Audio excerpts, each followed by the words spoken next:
नमस्कार दोस्तों, स्वागत है आप सभी का हमारे चैनल पौराणिक लोक पर। राधे राधे, हरे कृष्णा। प्रिय मित्रों, स्वागत है आप सभी का हमारे चैनल पर। मित्रों, आज हम आपके लिए एक नया वीडियो, एक नई कहानी लेकर के आए हैं। आज की जो कहानी है वो बहुत ही सुंदर, बहुत ही ज्ञानवर्धक है।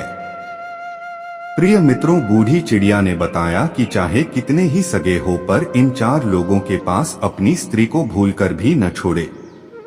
मित्रों, वीडियो में आगे बढ़ने से पहले अगर आप हमारे चैनल पर पहली बार आए हैं तो चैनल को सब्सक्राइब करें और आपको हमारी वीडियो अच्छी लगे तो वीडियो को लाइक करके अपनी राय कमेंट में जरूर बताएं।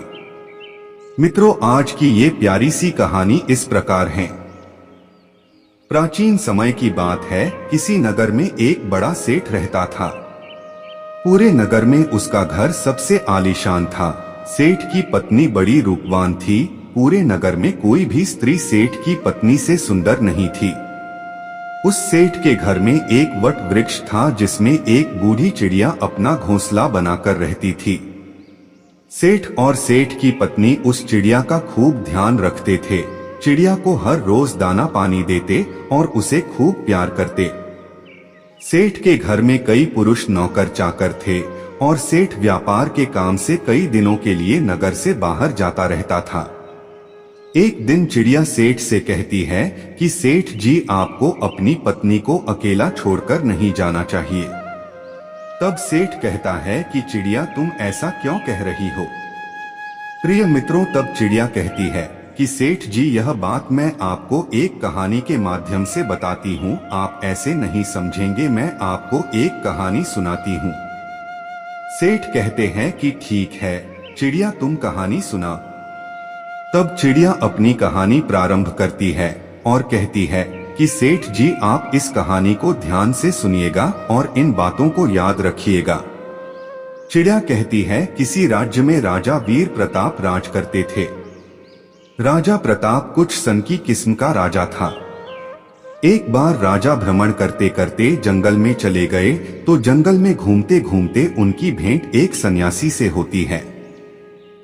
वह सन्यासी एक पाखंडी था। राजा प्रताप साधु संतों पर बहुत भरोसा करता था। उस साधु को देखकर राजा के मन में कुछ जिज्ञासा उठी। राजा ने सन्यासी को अपना परिचय दिया और पूछने लगा कि साधु महाराज, आप बहुत पहुंचे हुए मालूम पड़ते हैं। मेरी रानी इस समय गर्भवती है। मैं जानना चाहता हूं कि उसकी कोख से पुत्र होगा या पुत्री। सन्यासी ने कहा, राजन, मैं यह तो नहीं जानता कि तुम्हारी रानी की कोख से पुत्र होगा या पुत्री, पर इतना जरूर कह सकता हूं कि अगर तुम्हारी रानी ने किसी पुत्री को जन्म दिया तो तुम्हारा सर्वनाश हो जाएगा।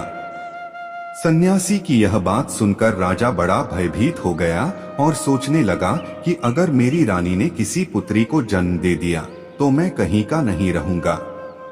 यही बात सोचकर राजा को बेटी के नाम से नफरत होने लगी। उसने अपनी रानी से आकर के यह बात कही कि है रानी, भूल से भी हमारे घर में पुत्री का जन्म नहीं होना चाहिए।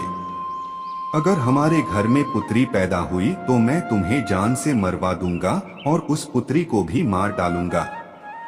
मित्रों, चिड़िया आगे कहती हैं कि राजा की यह बात सुनकर रानी बहुत डर गई। वह जानती थी कि राजा बड़ा ही जिद्दी किस्म का है। अगर पुत्री का जन्म हो गया तो वो उसे मरवा सकता है। अब तो रानी रोज भगवान से प्रार्थना करती थी कि हे परमात्मा, मुझे पुत्री मत देना, वरना राजा उसे जीवित नहीं छोड़ेंगे।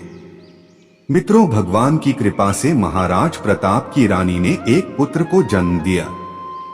यह देखकर रानी और राजा बहुत प्रसन्न हुए।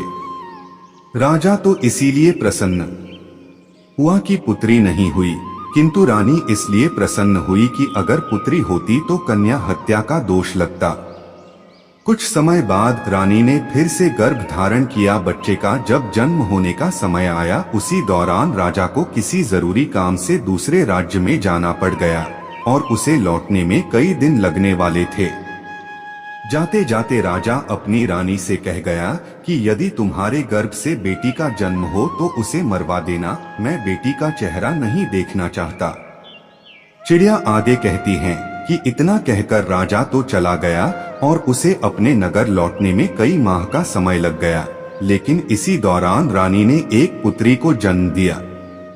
जिस बात का डर था वही हो गया। बेटी को देखकर रानी घबरा गई, सोचने लगी कि राजा के आदेश के अनुसार बेटी की हत्या करनी पड़ेगी। यह निंदनीय काम मैं कैसे करूंगी? मैं एक माँ हूँ और मेरे लिए जितनी मुझे बेटा प्यारा है उतनी ही बेटी प्यारी है। अब तो बेटी को देख के रानी एकदम से रोने लगी और कहने लगी, हे भगवान, अब मैं क्या करूं? कन्या हत्या का पाप बहुत बड़ा होता है। पूत कपूत हो सकता है पर माता कुमाता नहीं हो सकती। रानी बहुत बड़े धर्म संकट में फंस चुकी थी। रानी को रोता हुआ देखकर रानी की दाई पूछने लगे कि रानी, घर में पुत्री हुई है, यह तो बड़े ही सौभाग्य की बात है, पर आप तो बैठी रो रही हो, इसका क्या कारण है? रानी बोली, है दाई, वास्तव में जो नहीं होना चाहिए था वही तो हो गया। तब रानी ने दाई को पूरी बात बताई कि हमारे महाराज ने इस कन्या को मारने का आदेश दिया है। अब आप ही बताइए कि मैं अबोध बच्ची की जान कैसे ले लूं? तब दाई ने रानी से कहा कि रानी, तुम चिंता मत करो, तुम राजा से कह देना कि मैंने बेटी को मरवा दिया है। मैं तुम्हारी बेटी को सबके सामने मारने के लिए ले जाती हूँ, लेकिन मैं इसे मारूंगी नहीं बल्कि इसे पाल लूंगी। अगर कोई पूछेगा तो मैं कह दूंगी कि यह बच्ची मेरी भतीजी है, इससे इस बच्ची की जान भी बच जाएगी और राजा की नजरों से दूर भी हो जाएगी। तुम इसके पालन पोषण को लेकर तो निश्चिंत रहो, मैं इसे अपनी बेटी की तरह पालूंगी। अब तो ये सुनकर रानी को बड़ी खुशी हुई और वो सोचने लगी कि मेरी बेटी भले ही मुझे देखने को न मिले, लेकिन कम से कम वह जीवित तो बनी रहेगी। तब रानी ने बड़े उदास मन से कुछ आभूषण अपनी पुत्री के पालन पोषण के लिए उस दाई को दे दिए और दाई से रानी ने कहा, हे दाई माँ, मैं तुम्हारा यह एहसान जिंदगी भर कभी नहीं भूलूंगी। जब तुम्हारे लिए धन की जरूरत पड़ेगी तो मैं तुम्हें इससे भी अधिक धन दौलत दूंगी, लेकिन मेरी बेटी का यह सच कभी खुलने मत देना। चिड़िया आगे कहती हैं कि इतना समझाने के बाद में रानी ने अपनी उस बेटी को दाई के हवाले सौंप दिया और धीरे धीरे करके पूरे राज्य में और महल में यह खबर फैला दी कि दाई ने ले जाकर उस बच्चे को मार दिया और उसे जमीन में दफना दिया। इधर क्या हुआ, उस बेटी को ले जाने के बाद दाई ने उस बेटी का बहुत अच्छे ढंग से पालन पोषण करना शुरू कर दिया। जब कुछ दिनों के बाद राजा प्रताप अपने राजमहल में लौटकर आया तो राजा को भी यही बात बताई गई कि आपके जाने के बाद रानी ने एक बेटी को जन्म दिया था और उस बेटी को आपके आदेश के अनुसार मारने के बाद जमीन में दफन कर दिया गया है। यह बात सुनकर राजा को बड़ी खुशी हुई। इधर दाई उस बच्ची को अपनी भतीजी बताकर पालने लगी और उस बच्ची को जब भी रानी को देखने की इच्छा होती थी तो दाई उसे लेकर राजमहल में चली आती थी। उस बच्ची को देखकर के रानी की ममता उमड़ने लगती तो रानी चोरी चुपके उस बच्ची से प्यार कर लिया करती थी। किसी के पूछने पर दाई उसे अपने भाई की लड़की बताती थी। उस कन्या को देखकर रानी को बड़ा सुकून मिलता था। वो उस दाई को धन वस्त्र आभूषण दे दिया करती थी। इधर रानी के आदेश के अनुसार उस दाई ने बेटी की परवरिश में किसी प्रकार की कोई कमी नहीं छोड़ी। अब तो धीरे धीरे करके वो बेटी बड़ी होने लगी और धीरे धीरे वो जवान होती चली गई। राजमहल में उसका पालन पोषण नहीं हुआ था, एक गरीब के घर में हुआ था, पर फिर भी वो एक सुंदर राजकुमारी की तरह दिखती थी और वो धीरे धीरे बहुत सुंदर यौवन से संपन्न हो गई। जब वह जवान हो गई तो दाई ने उसे राजमहल ले जाना बंद कर दिया। अब वो पूरे दिन दाई के घर में ही रहती थी। आगे चिड़िया कहती है कि एक दिन राजा प्रताप अपने नगर का भ्रमण कर रहा था। जब उसकी सवारी उस दाई के घर के सामने से होकर निकली तो वह कन्या अपने घर की छत पर खड़ी होकर स्नान करने के बाद अपने केशों को सुखा रही थी। वो कन्या रूपवती तो थी ही, पर उस समय वो और भी ज्यादा सुंदर प्रतीत हो रही थी। हाथी पर बैठे राजा प्रताप की अचानक उस कन्या पर नजर चली गई और उस कन्या को देखकर राजा को बिजली जैसा झटका लगा, क्योंकि वहाँ नव युवती थी और राजा उसकी सुंदरता पर मोहित हो गया। राजा ने उसी समय अपने मंत्री से पूछा कि है मंत्री, यह राजकुमारी जैसी दिखने वाली कन्या कौन है? मुझे तो उसके रूप में घायल कर दिया है। अति शीघ्र इसका पता लगाओ। मंत्री ने तुरंत पता लगाकर राजा को बताया, महाराज यह कन्या एक बूढ़ी औरत की भतीजी है। अब रात भर राजा को नींद नहीं आई और बार बार उसी लड़की का चेहरा राजा की आंखों के सामने आ जाता। सवेरा होते ही राजा ने मंत्री से कहा, मंत्री वह लड़की बहुत सुंदर है, उसने मेरी रातों की नींद उड़ा दी है। उसकी सूरत मुझे बार बार परेशान करती है, उसके बिना अब मैं रह नहीं पाऊंगा। एक काम करो, कुछ लोगों को साथ ले जाकर आप उस बूढ़ी औरत के घर जाइए और उस लड़की के साथ मेरे विवाह की बात कीजिए।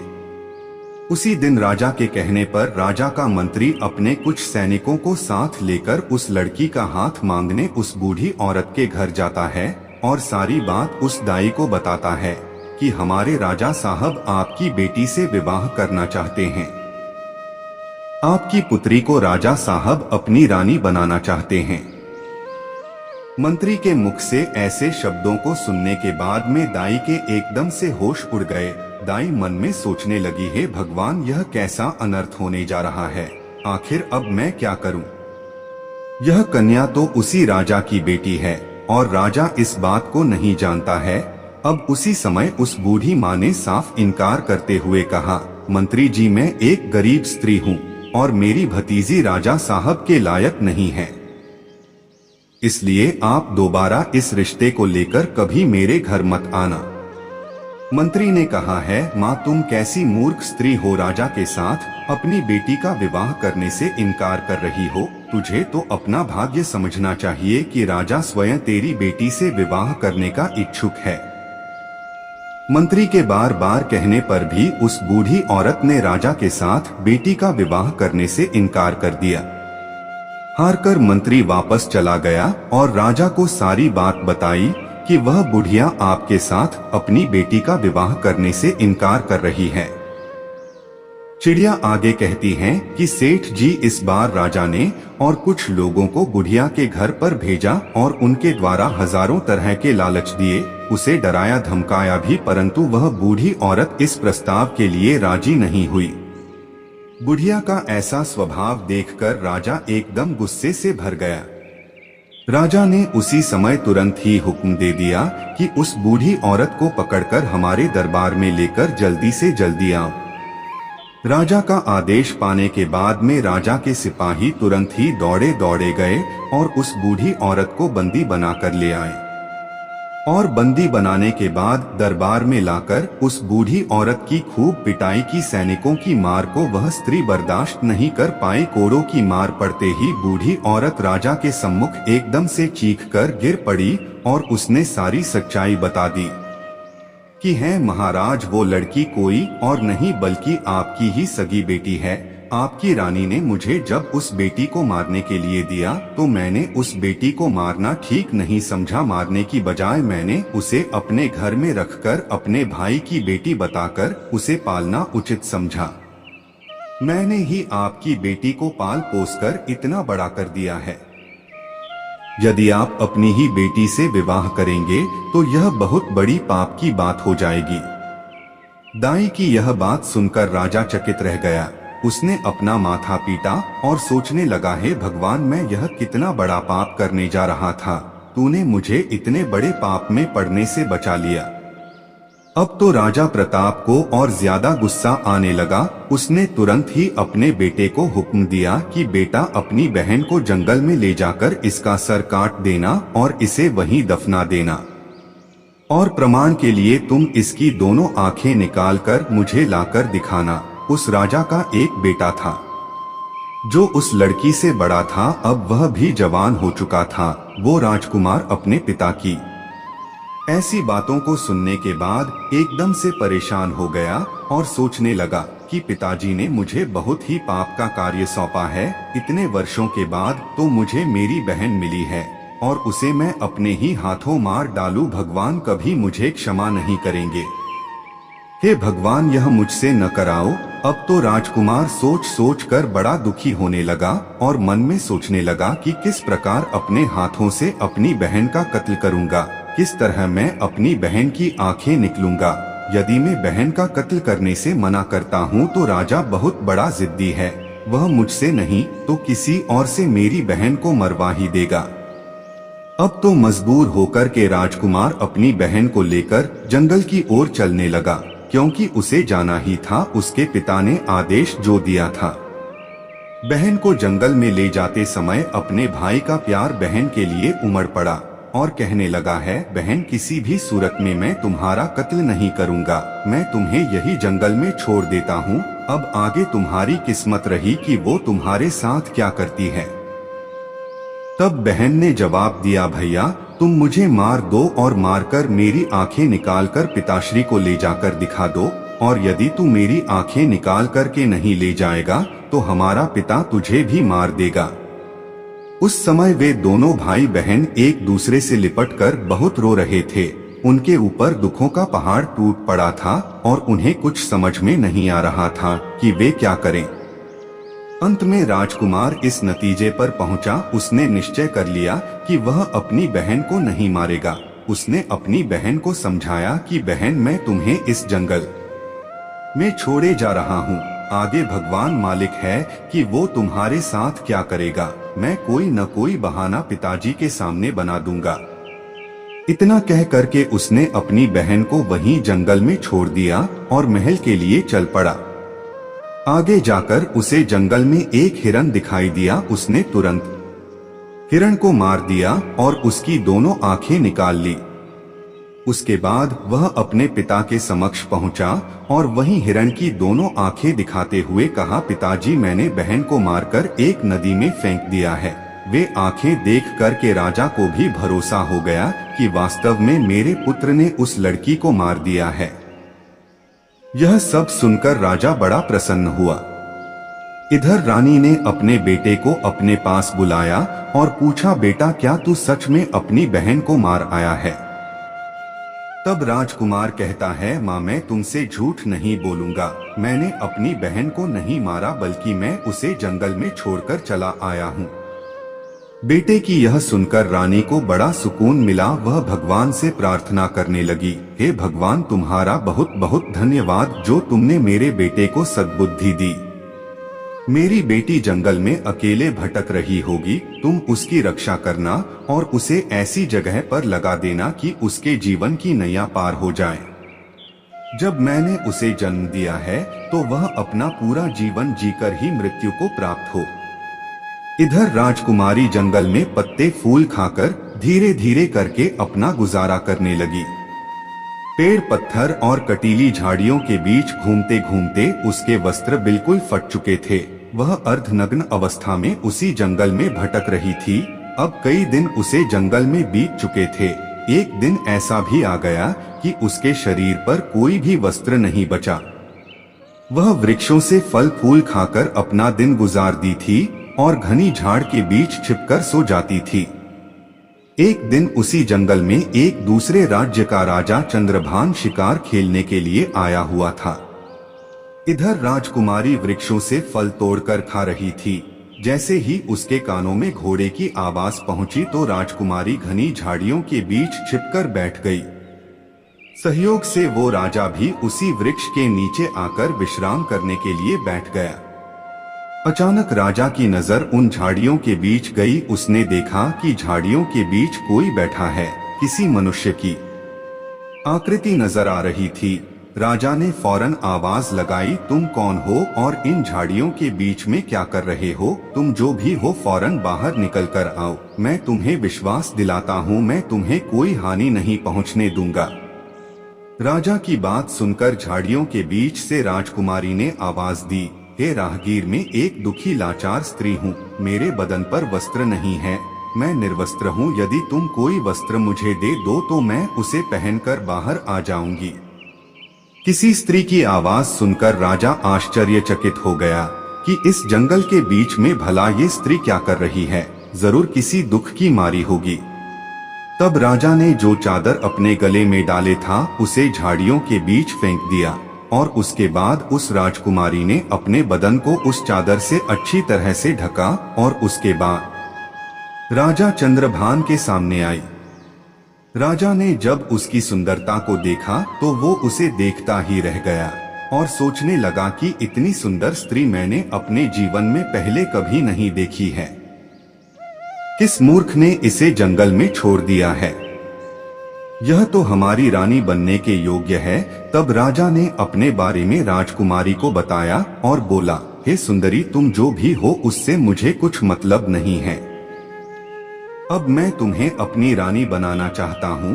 राजा की बात सुनने के बाद में वो राजकुमारी भी उसकी पत्नी बनने के लिए राजी हो जाती है, क्योंकि कहते हैं डूबते को तिनके का सहारा ही बहुत होता है। यहाँ तो फिर भी एक राजकुमार था जो उसे अपनी पत्नी बनाना चाहता था। चिड़िया आगे कहती हैं कि सेठ जी, इसके बाद राजा उस कन्या को अपने घोड़े पर बैठाकर अपने राज्य में आया तो सबसे पहले वह अपने पिता के समय के एक बुजुर्ग मंत्री के घर पहुंचा और उस लड़की को उस बुजुर्ग मंत्री के घर पर छोड़ दिया और उससे कहा कि आप ऐसा समझो कि यह तुम्हारी बेटी है और मैं इस लड़की से विवाह करूंगा। यदि अभी मैं अपने महल में इसे ले जाता हूँ तो लोग कहेंगे कि राजा किसी की कन्या को भगा लाया है। इससे मेरी मान प्रतिष्ठा पर ठेस पहुँचेगी। मैं इस कन्या से विधि विधान के अनुसार विवाह करके इसे अपने घर ले जाना चाहता हूँ। तब तक यह तुम्हारे घर तुम्हारी बेटी बनकर रहेगी और मैं कल कई लोगों के साथ तुम्हारे घर पर रिश्ता मांगने आऊंगा और इससे विवाह कर अपने घर ले जाऊंगा। तब मंत्री ने जवाब दिया, महाराज, यह आपकी अमानत है और यह अब मेरी बेटी है। जब आपका मन करे तब आप इसे आकर ले जाना। मैं तब तक इसका ठीक से ख्याल रखूंगा। अगले दिन राजा का सेनापति और उसका मंत्री उस बूढ़े मंत्री के घर पर गए और उस राजकुमारी का अपने राजा के लिए हाथ मांगा। फिर उसके बाद 1-2 दिन में उसकी मंगनी और विवाह भी कर लिया। विवाह करने के बाद राजकुमारी राजा चंद्रभान की पत्नी बनकर रहने लगी। अब तो दोनों बहुत ही प्रसन्न थे। राजा सुंदर रानी पाकर खुश था और राजकुमारी घर और पति पाकर प्रसन्न थी।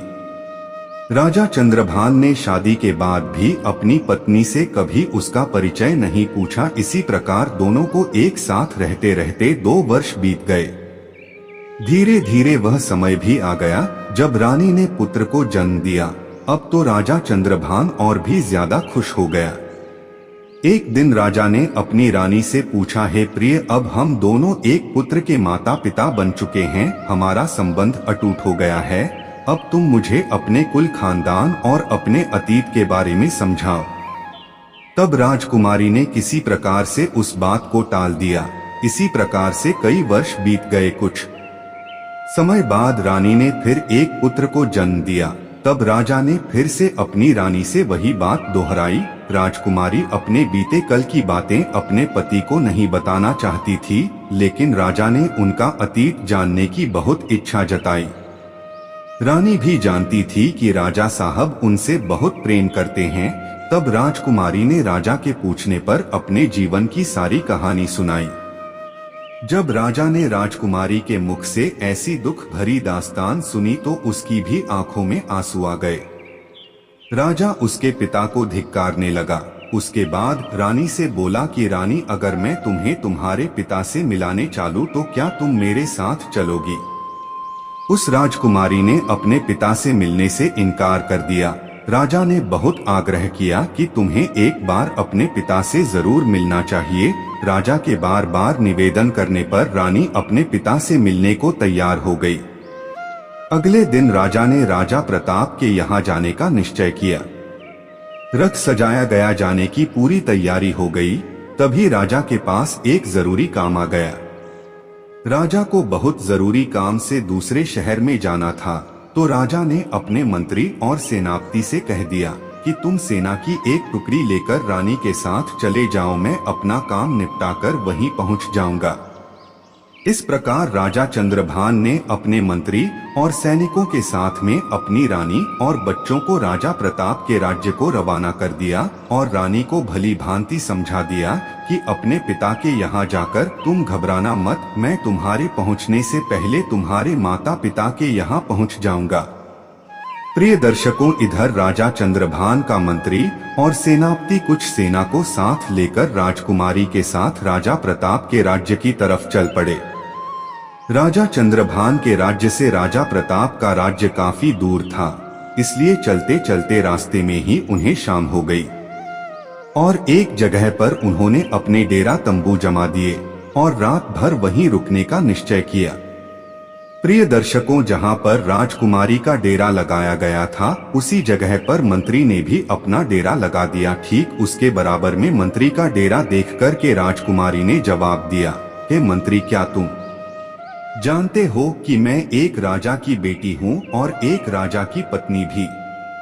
तुम मेरे बराबर में यहाँ पर डेरा क्यों लगवा रहे हो? तुम अपना डेरा ले जाकर कहीं दूसरी जगह लगाओ। तब मंत्री ने जवाब दिया, रानी साहिबा, महाराज ने हमें आपकी देख के लिए भेजा है। यदि आपको और आपके बच्चों को कुछ हुआ तो हम राजा को क्या जवाब देंगे? इधर राजकुमारी के बार बार मना करने पर मंत्री बिल्कुल नहीं माना। फिर क्या हुआ, इधर शाम को सबने खाना खाया, रात्रि का समय हो गया। सभी लोग पैदल यात्रा चलकर आए थे। हारे थके होने के कारण वे सब जल्दी ही सो गए।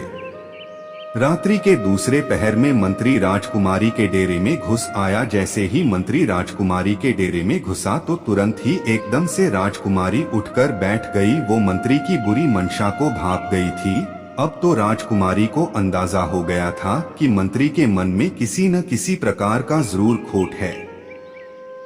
जैसे ही मंत्री को राजकुमारी ने अपने डेरे में देखा तो एकदम से ललकार कर बोली, खबरदार मंत्री, जो मुझे छुआ तो इस डेरे से तुरंत बाहर निकल जाओ। रानी ने मंत्री को बार बार डेरे से बाहर जाने के लिए कहा, लेकिन मंत्री ने कोई बात नहीं मानी।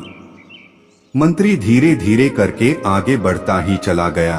तब राजकुमारी ने जवाब दिया, दुष्ट मंत्री, क्या तुम्हें अंदाजा है कि तुम यह क्या करने जा रहे हो? अगर भलाई चाहते हो तो अभी यहाँ से बाहर निकल जाओ।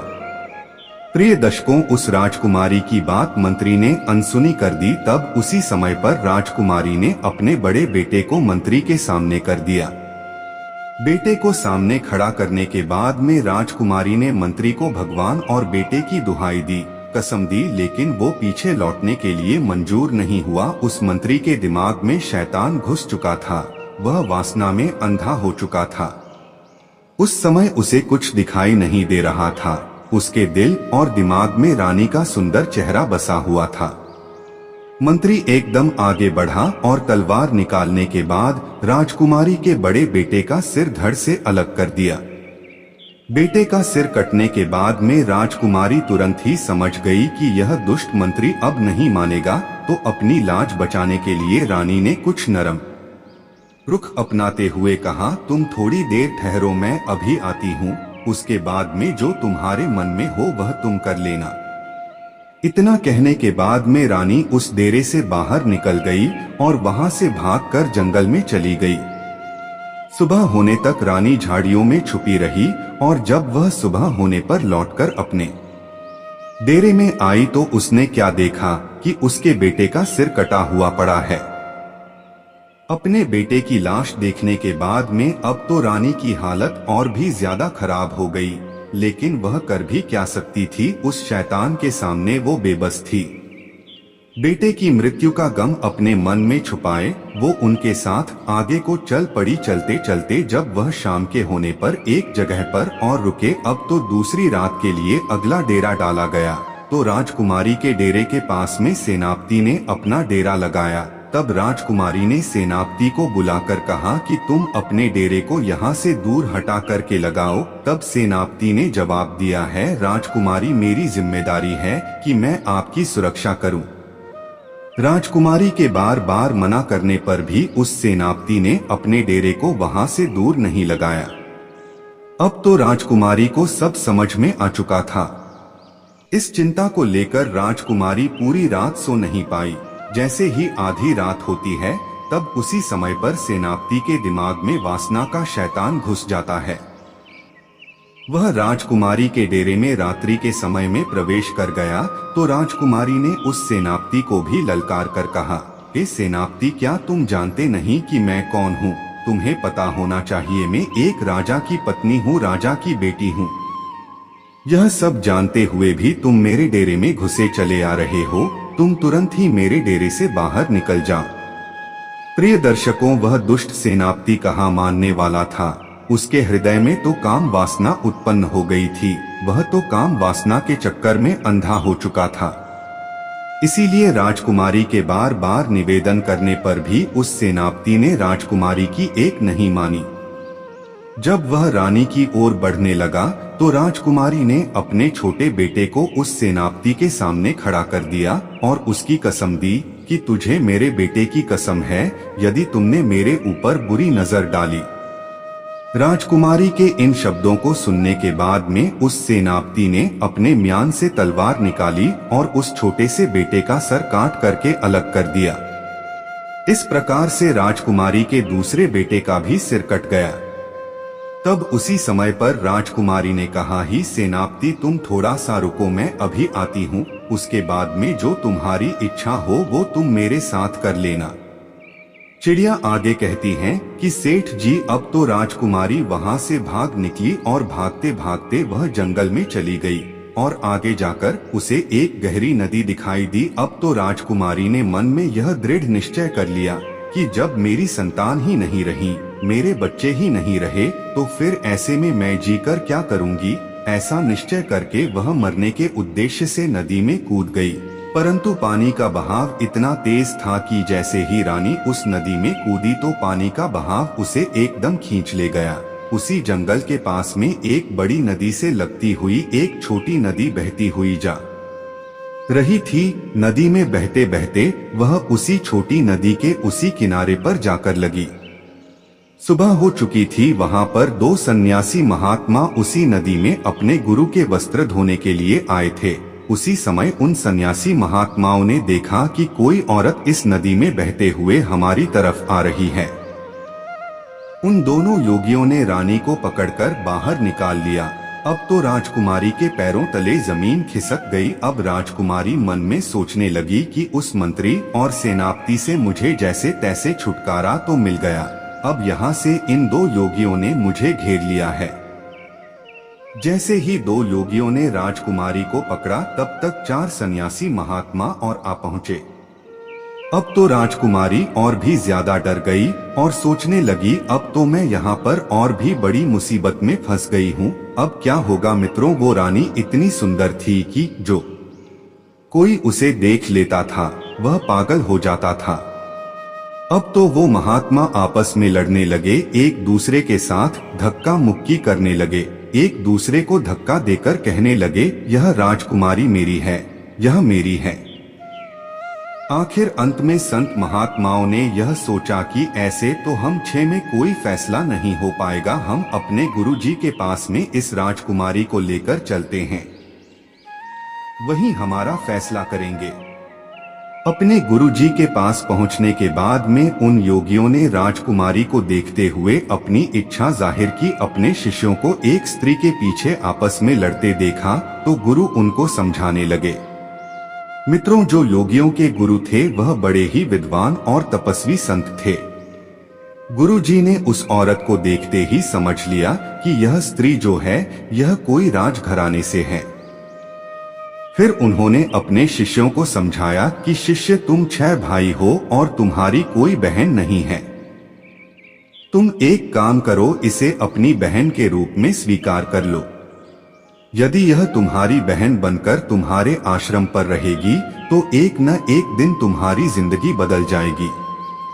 इस प्रकार गुरु के समझाने पर उनकी समझ में आ गया और उन्होंने रानी को अपनी बहन बना लिया। दोस्तों, वह साधु उसके ही पिता राजा प्रताप के राज्य में रहते थे। अब तो उस राजकुमारी को पता चल चुका था कि वह अपने बाप के राज्य में प्रवेश कर चुकी है, जहाँ के राजा उसके पिता प्रताप है। रानी उन्हीं महात्माओं के आश्रम में रहने लगी। वे 6 महात्मा उसे अपनी बहन की तरह रखते थे। दोस्तों चिड़िया आगे कहती हैं कि सेठ जी, उधर राजा चंद्रभान अपने मंत्री, सेनापति और सेना से आकर मिला तो उसने अपनी पत्नी और बच्चों को वहां पर नहीं देखा। वापस आकर राजा ने सेनापति और मंत्री से अपनी पत्नी और बच्चों के बारे में पूछा तो मंत्री और सेनापति एक साथ एक स्वर में मिलकर बोलने लगे, हे महाराज, मुझे क्षमा करना, आपकी रानी नहीं थी, वो तो एक डायन थी। अब आपके दोनों पुत्रों को मारने के बाद में वह रानी यहाँ से भाग गई। उन्होंने इस प्रकार से कहा कि राजा चंद्रभान को विश्वास हो गया और सोचा कि अगर कोई झूठ बोलेगा तो एक बोलेगा, दूसरा क्यों बोलेगा। इसके बाद राजा चंद्र ने हुक्म दिया कि अब तो हम उसके पिता राजा प्रताप के पास जरूर जाएंगे। अतिशीघ्र सब लोग राजा प्रताप के पास चलिए। उधर तो राजा चंद्रभान अपने सेनापति और मंत्री के साथ अपनी पत्नी के पिता के पास जाता है। इधर राजकुमारी ने अपने 6 भाइयों से कहा जो उस समय योगी के रूप में थे कि हे भाइयों, तुम सभी राजा के पास जाओ और राजा से कहना कि हमारी बहन आपके दरबार में किस्सा सुनाना चाहती है। यदि राजा साहब किस्सा सुना चाहो तो हम उन्हें दरबार में बुलाकर लाएं। क्योंकि इधर राजकुमारी को पता था कि हमारे पिता को किस्सा सुनना बहुत अच्छा लगता है। अब तो 6 योगी भिक्षा के बहाने राजा वीर प्रताप के दरबार में पहुंच गए। उन्होंने राजकुमारी के द्वारा कही बात राजा के सम्मुख जाकर के रखी। योगियों की बात सुनने के बाद राजा ने तुरंत ही उन्हें इजाजत दे दी।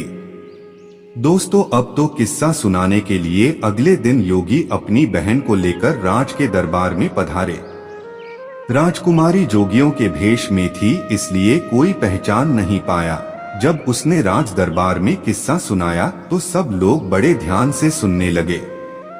राजा को उस लड़की का किस्सा बहुत पसंद आया और राजा ने उसे बहुत सारा इनाम दिया। सभी योगी बोले, महाराज, जब भी आपकी किस्सा सुनने की इच्छा होगी तो हम अपनी बहन को ले आया करेंगे। अब तो वह रोज अपने भाइयों के साथ राजा के दरबार में किस्सा सुनाने आया करती थी। इस प्रकार वह राजकुमारी रोज राजा को कहानी सुनाने के बाद में इनाम पाती तथा अपने योगी भाइयों के साथ वापस लौट जाती थी। अब तो धीरे धीरे उन सन्यासियों के दिन ही बदल गए। पहले वह योगी नगर नगर जाकर भिक्षा मांगते थे, अब तो उन्हें राजा से ही इतना धन प्राप्त हो जाता था कि कहीं मांगने की जरूरत नहीं पड़ती थी।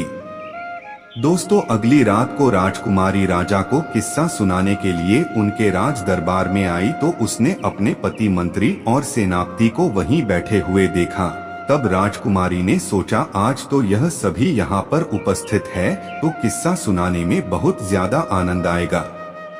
तब राजकुमारी पर्दे की आड़ में अपनी जगह पर आकर बैठ गई और अपने पिता से कहने लगी, हे राजा साहब, आज मैं आपके लिए एक बहुत ही दर्द भरी कहानी और किस्सा लेकर आई हूँ। यदि कहानी को प्रारंभ करने से पहले किसी को कोई जरूरी काम है तो अभी दरबार से उठकर जा सकता है। किस्सा सुनाने के दौरान यदि कोई व्यक्ति बीच में से जाएगा तो मैं उसी समय अपना किस्सा सुनाना बंद कर दूंगी। तब राजा ने जवाब दिया, बेटी तुम किस्सा सुनाओ, तुम जैसा कहोगी हम वैसा ही करेंगे। किस्से के बीच में से कोई दरबार में से उठकर नहीं जाएगा। दोस्तों अब तो राजा और दरबार के सभी दरबारी किस्सा सुनने के लिए बैठ गए। उनमें उसका पति और वह विश्वासघाती मंत्री और सेनापति भी था। राजकुमारी ने राजा के दरबार में अपना किस्सा शुरू कर दिया। कहने लगी है, सभा के लोगों इस किस्से को ध्यान से सुनना। राजकुमारी कहने लगी कि किसी देश में एक राजा रहता था जो बड़ा ही जालिम राजा था। उस राजा को अपनी पुत्री से बहुत ज्यादा नफरत थी। जब एक दिन उसके यहाँ एक बेटी ने जन्म लिया तो उसने अपनी बेटी को अपने बेटे के हाथ जंगल में मरवाने के लिए भेज दिया। राजा ने अपने बेटे को हुक्म दिया था कि उस बेटी को मारने के बाद उसकी आंखें निकाल लाना और वह आंखें निकालकर मुझे लाकर दिखाना। अब तो राजा प्रताप उसकी कहानी को सुनने के बाद में सोचने लगे, यह तो मेरा ही किस्सा है।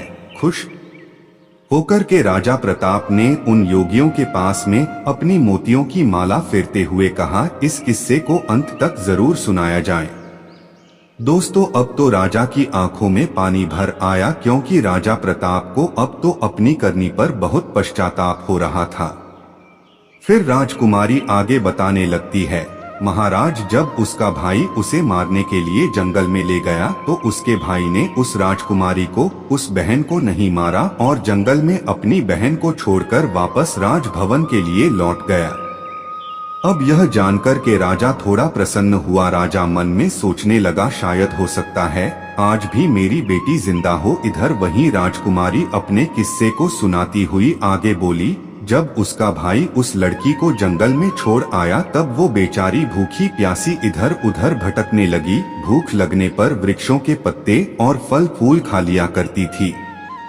इसी तरह से वह अपने आप को जीवित रखती थी।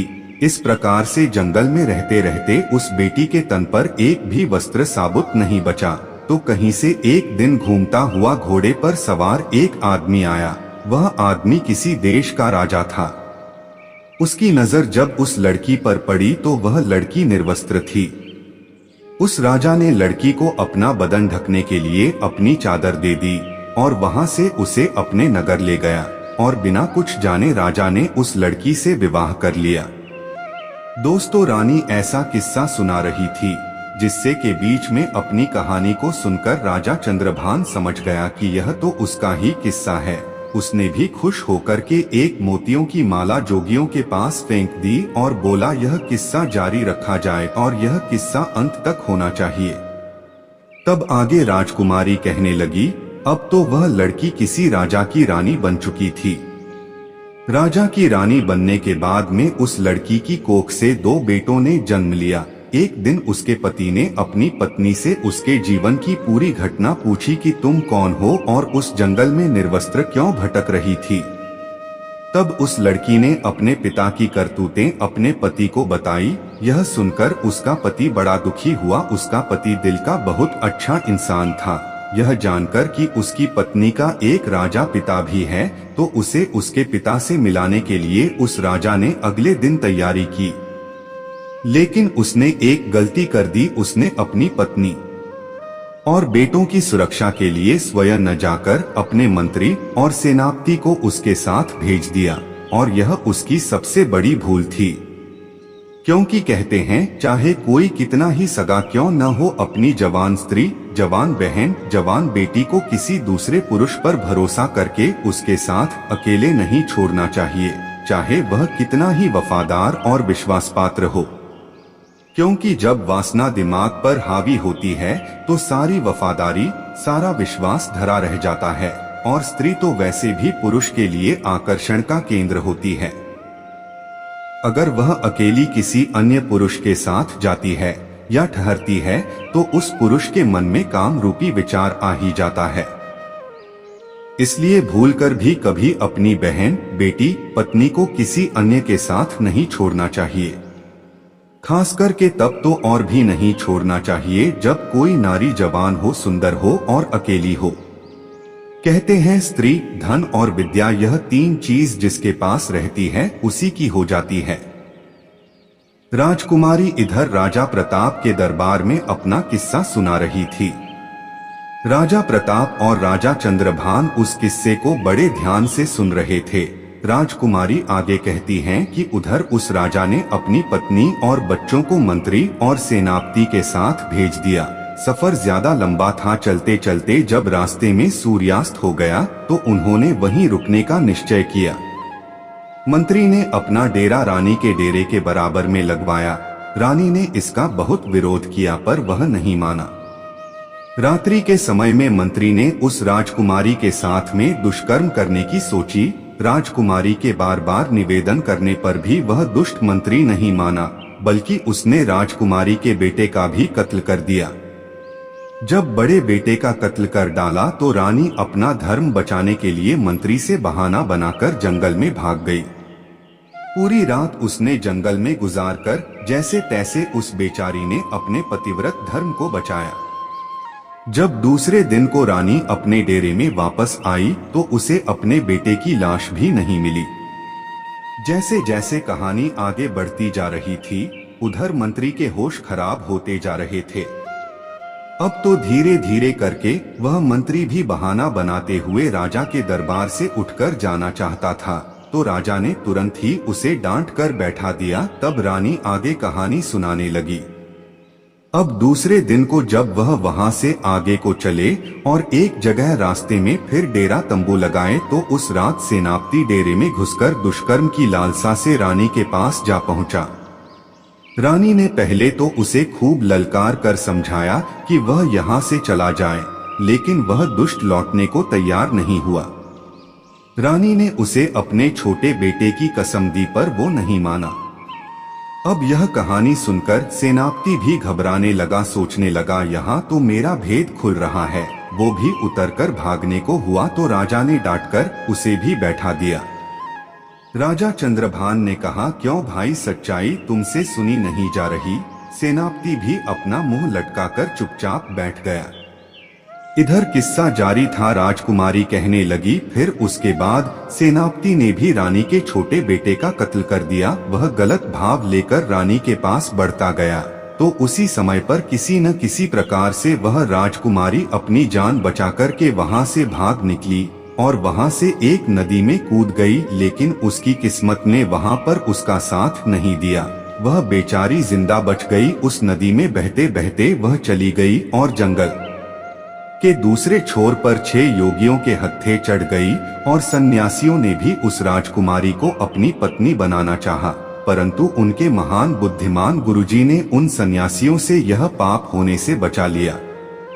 गुरुजी के बार बार समझाने पर सन्यासियों ने उस राजकुमारी को अपनी बहन के रूप में स्वीकार कर लिया। फिर वह भाई बहन अपने यहाँ जो राजा था उस राजा के यहाँ पर किस्सा सुनाने के लिए रोज अपनी बहन को ले जाने लगे। दोस्तों, इतनी कहानी सुनाने के बाद में वो राजकुमारी अपना पर्दा हटाकर राजा के सामने आकर खड़ी हो गई। अपनी कन्या को देखकर राजा प्रताप भी पहचान गए। उधर अपनी पत्नी को देखकर राजा चंद्रभान की आंखें भर आई। पत्नी को सामने देखकर राजा चंद्रभान बहुत प्रसन्न हुआ, लेकिन अपने पुत्रों की मृत्यु का दुख उसे खाए जा रहा था। राजा चंद्रभान राजा प्रताप से आज्ञा मांगने लगा कि महाराज, मेरा मंत्री और मेरा सेनापति मेरा ही शत्रु है, इसे मैं स्वयं दंड देना चाहता हूँ। तब उसी तरह से राजा चंद्रभान ने उन दोनों के सर धड़ से अलग कर दिए। पापियों को उनकी करनी का दंड मिल चुका था। इधर राजा प्रताप ने अपनी बेटी को सीने से लगा लिया और बार बार उसे अपने किए की मांगने लगा। बेटी ने अपने पिता को क्षमा कर दिया। इस प्रकार से राजकुमारी अपने पति के साथ कुछ दिन तक अपने पिता के घर पर रही। फिर उसके बाद बड़ी हंसी खुशी के साथ उसके पिता ने अपनी बेटी की बड़ी धूमधाम से विदाई की। राजा चंद्रभान अपनी पत्नी को लेकर अपने नगर लौट आया और हंसी खुशी के साथ समय व्यतीत करने लगे। कुछ ही समय में रानी ने 2 बेटों को और जन्म दिया। अब तो उनकी खोई हुई खुशी सारी वापस आ चुकी थी। दोस्तों, भगवान अगर किसी के पक्ष में होता है तो कोई भी उसका बाल बांका नहीं कर सकता। चाहे कोई कितना ही प्रयास कर ले, कोई उसे मार नहीं सकता। मृत्यु, जीवन, मरण यह विधाता के हाथ में होता है, इंसान के हाथ में कुछ नहीं होता। चिड़िया की बात को सुनकर के सेठ जी ने यह निर्णय लिया कि वो कभी अपनी पत्नी को किसी भी हालत में अकेले नहीं छोड़ेंगे। भले ही कोई भी दुविधा हो, वो सदा अपनी पत्नी के साथ रहेंगे। दोस्तों, हमारी आज की कहानी यहाँ समाप्त होती है।